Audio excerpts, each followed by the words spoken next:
Are there more questions? Mm-hmm. Does the Egyptian gods Thor, Horus, have anything to do with Indian gods Shiva and Vishnu? Yes, and we believe Thoth is who he was. Thoth, okay. What has happened upon this planet?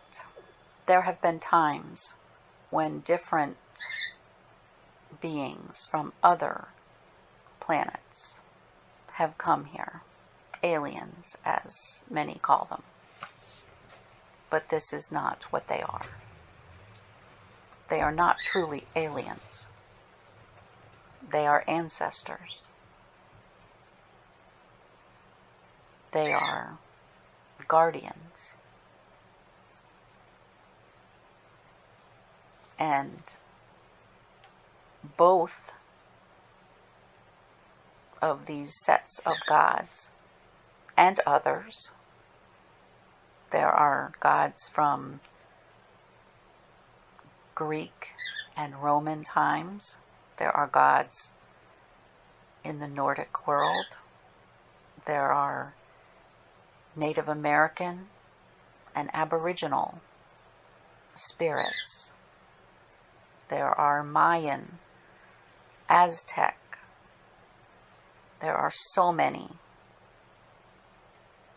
And they all have similar intentions. This is because many have come from the same planet. And some are the same beings. They have just gone to different locations upon this earth at different times. And of course, because their personality does not change, their intention, their life mission does not change. When they go to a different location, their energy is the same. So stories will be very similar. This has happened many times upon this planet. There are also, we will wait. We know there is another question. If we all came from the light, what was the phrase when we forget our true nature and become esoteric? Could you repeat this question? If we all came from light, what was the phrase when we forgot our true nature and became egocentric? I'm sorry. Egocentric. I believe what he is really trying to ask, number one, is about, again, are we light beings? And this is true. Everyone has a light body, has an energy. But saying we come from the light is not necessarily true. We come from both the light and the dark. And then he's asking a slightly different question about ego, we believe. Egocentric. Yes. And we think what he's trying to find out is really if we are blessed, positive beings, and we have no darkness in our soul, then why is it people upon this planet have egos? Why is it there is anger and hatred? And this is again a misunderstanding. We are everything. We have light and dark within every body, within every soul. There is both. This is how everything was set up. The earth itself spins, and it is in the light, and then it is in the dark. It is balanced. And everyone has positive and negative in their nature, has love and hate within themselves. And so at times when the ego takes control, the ego could be in control and could be focused on positive and love and light. And this could be the ego. Or the ego could be in control and be focused on hatred. It is really a matter of choice again. Everyone has a choice. Everyone has to make decisions based on what they want. Okay, his next question was, who created pyramids and what was the purpose of the creation? The pyramids, some pyramids, were created as a marker, as a place to focus, so ships could see this location from space. And also, they are an energy source. They have served many purposes. There are pyramids in many countries as well. Some are temples. Some have hidden treasures within them that have never been revealed. Some are tombs. Some were built with the labor of man. It has to be remembered that a long time ago, there was no television or YouTube or even books to read. There was much time and many people to help build. And there were people from other planets that were there to assist with the building. We hope this has answered his question. Okay. Who was Shiva? His native planet and purpose? This is one of those questions that we again will say go to the books to get the details on Shiva. We will not give a history lesson, but we can say that Shiva was not from this planet, and many at that time were not from this planet. We cannot give the exact location. Was there a specific purpose that Shiva had that stands out over others? Anger,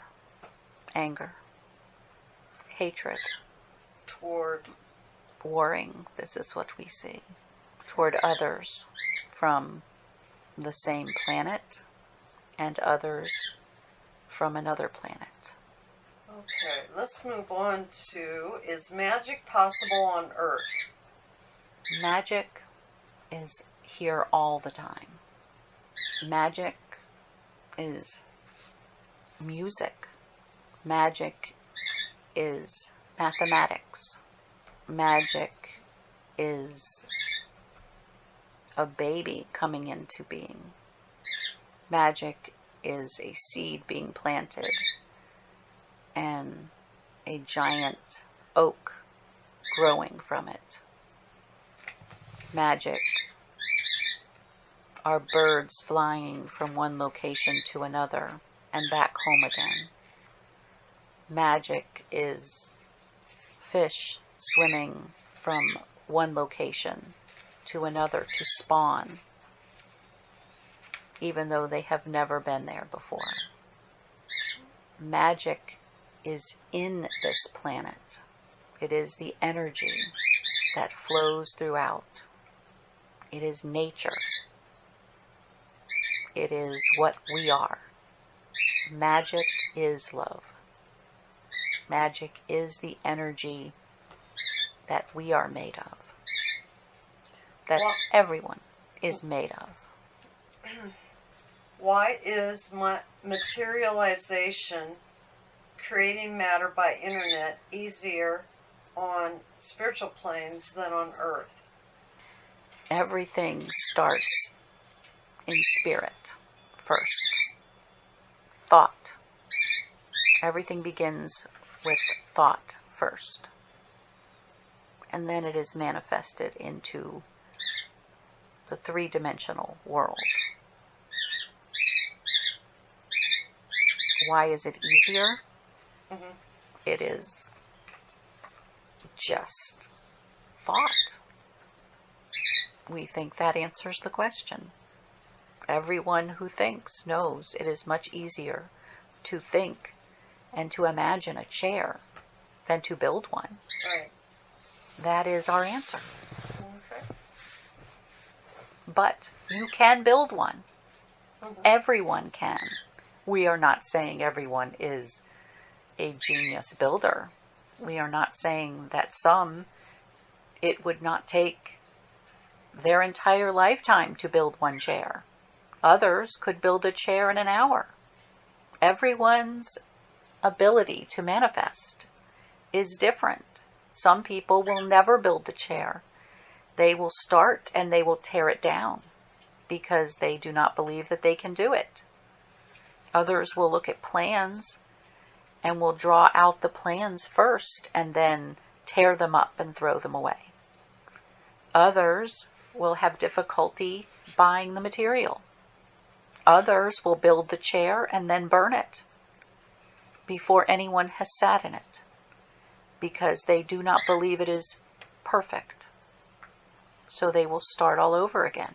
And yet there are others who will build a chair and then build another and another and another and will put people in those chairs and will bring joy and rest to people through the building of the chair. Next question. For those who do not love themselves, if they indulge in self-love and enjoy life, how will they contribute to humanity? I think he does not understand that to love yourself does not mean that you do not live a lifetime with others, that you do not love others. There is not self-love. Some people do this, possibly. They may climb up on the top of a mountain and love themselves and never see another. Others may hide in their house and only pay attention to their wants and needs and never leave, never love another. And we understand that that happens, but that is not necessarily self-love. We would say that is more ego-based love. When you have self-love, true self-love, you will then share love with others. You cannot help but draw love to you. Others will love you. if you love yourself. And you, in turn, will love them. It is not. Self-love is not about being secluded from others. It is about accepting who you are, the positive and the negative in you. It is about being on a journey and accepting that you may be one of those who can build a chair quickly, or you may be one of those who takes a little longer with it. But that either way, eventually, the chair will be built. Does he have another question? Mm-hmm. Did the great mathematicians of past acquire their knowledge from intuition, or did they build their knowledge by experiments on Earth? We would say that sometimes it is both. Again, we will equate mathematicians and music together. Artists, writers, builders, even mediums, healers. There are some who have a natural ability. There are some who are born with this ability. There are others who must work very hard to attain the knowledge. There are some who will share their knowledge with others. And there are some who keep it to themselves. And no one will know that they are a great musician, because they may never pick up an instrument. They may never have the opportunity. But this does not make them a great musician or mathematician. There may be someone living in a place on this planet who does not have an opportunity to go to school, and yet this person might be the greatest mathematician that has ever walked upon this planet. And this is nature. There is nature, there is nurture, and there is learning and teaching. All of these come into aspect here. We hope this has answered his question. Why was Krishna so special in the Mahagabharata war? Was he from an advanced planet, or did he achieve wisdom on Earth? Again, we understand. This is related to the question earlier about Shiva that we did not finish answering. We hesitated because they both have a similar energy. Again, they are from another planet. And this war that took place was between two different species from two different places that had different ideas about what should be happening at that time in India. And there were many battles that took place in the sky. And there are many questions about, was this a magical, mystical war, or were these real ships? These were real ships. This was an actual battle with flying machines. This was a fight over who would rule. And Krishna won this battle. Is there another part to that question, or do you believe that we have answered this? No, I think you've answered it.